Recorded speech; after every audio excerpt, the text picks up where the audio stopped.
Not true.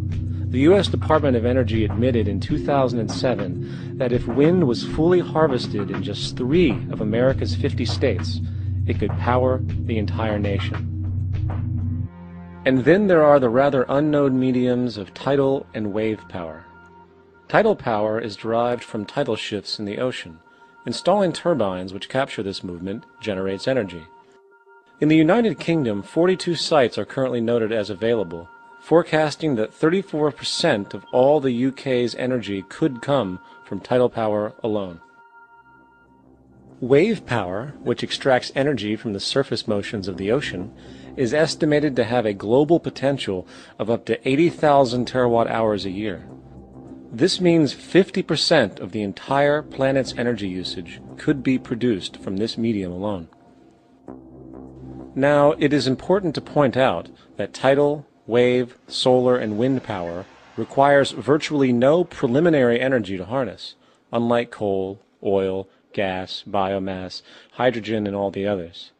In combination, these 4 mediums alone, if efficiently harnessed through technology, could power the world forever. That being said, there happens to be another form of clean, renewable energy which trumps them all: geothermal power. Geothermal energy utilizes what is called heat mining, which, through a simple process using water, is able to generate massive amounts of clean energy. In 2006, an MIT report on geothermal energy found that 13,000 zettajoules of power are currently available in the Earth, with the possibility of 2,000 zettajoules being easily tappable with improved technology. The total energy consumption of all the countries on the planet is about half of a zettajoule a year. This means about 4,000 years of planetary power could be harnessed in this medium alone. And when we understand that the Earth's heat generation is constantly renewed, this energy is really limitless and could be used forever. These energy sources are only a few of the clean, renewable mediums available, and as time goes on, we will find more. The grand realization is that we have total energy abundance without the need for pollution, traditional conservation, or in fact, a price tag. And what about transportation? The prevailing means of transportation in our societies is by automobile and aircraft, both of which predominantly need fossil fuels to run. In the case of the automobile, the battery technology needed to power an electric car that can go over 100 miles an hour for over 200 miles on one charge exists, and has existed for many years. However, due to battery patents controlled by the oil industry, which limits their availability to maintain market share, coupled with political pressure from the energy industry, the accessibility and affordability of this technology is limited. There is absolutely no reason other than pure, corrupt profit interest that every single vehicle in the world cannot be electric and utterly clean, with zero need for gasoline. As far as airplanes, it is time we realize that this means of travel is inefficient, cumbersome, slow, and causes far too much pollution. This is a maglev train. It uses magnets for propulsion. It is fully suspended by a magnetic field and requires less than 2% of the energy used for plane travel. The train has no wheels, so nothing can wear out. The current maximum speed of versions of this technology, as used in Japan, is 361 miles per hour. However, this version of the technology is very dated. An organization called ET3, which has connections with the Venus Project, has established a tube-based maglev that can travel up to 4,000 miles per hour in a motionless, frictionless tube, which can go over land or underwater. Imagine going from LA to New York for an extended lunch break, or from Washington, D.C. to Beijing, China in 2 hours.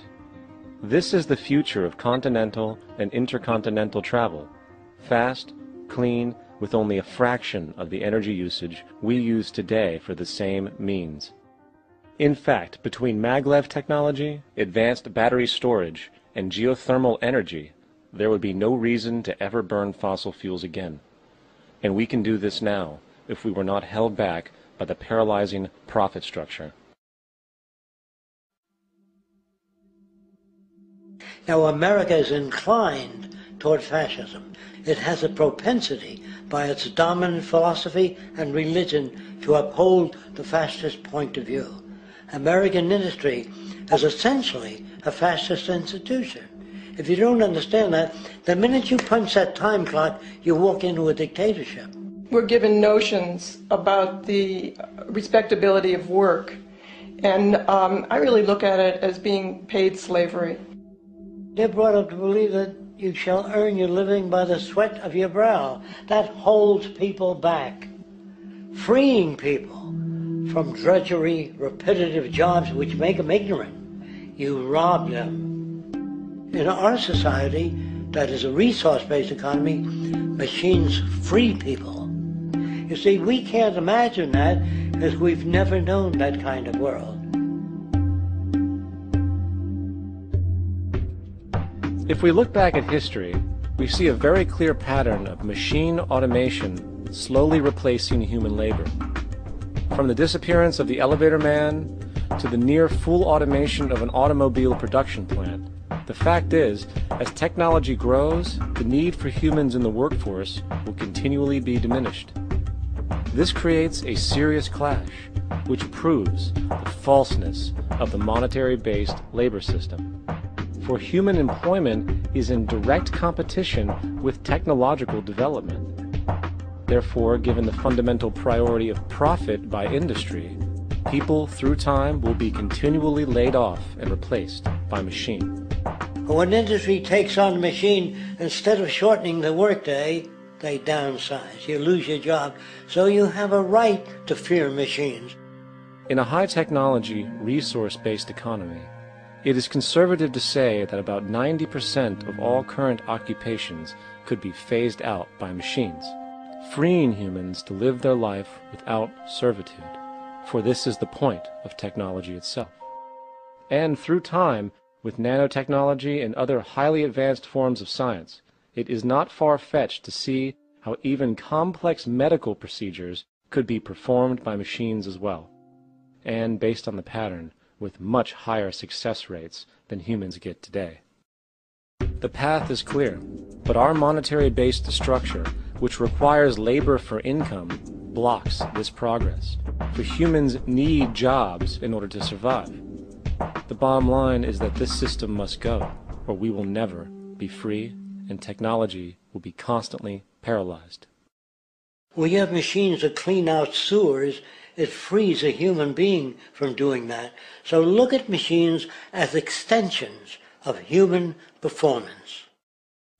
Furthermore, many occupations today will have simply no basis to exist in a resource-based economy, such as anything associated with the management of money, advertising, along with the legal system itself. For without money, a great majority of the crimes that are committed today would never occur. Virtually all forms of crime are a consequence of the monetary system, either directly or by neuroses inflicted through financial deprivation. Therefore, laws themselves could eventually become extinct. Instead of putting up a sign, drive carefully, slippery when wet, put abrasive in the highway so it's not slippery when wet. And if a person gets in a car that's drunk and the car oscillates a great deal, there's a little pendulum that swings up and back, and that'll pull the car over to the side. Not a law. Solution. Put sonar and radar in automobiles so they can't hit one another. Man-made laws are attempts to deal with occurring problems, and not knowing how to solve them, they make a law. In the United States, the most privatized, capitalist country on the planet, it should come as no surprise that it also has the largest prison population in the world, growing every year. Statistically, most of these people are uneducated and come from poor, deprived societies.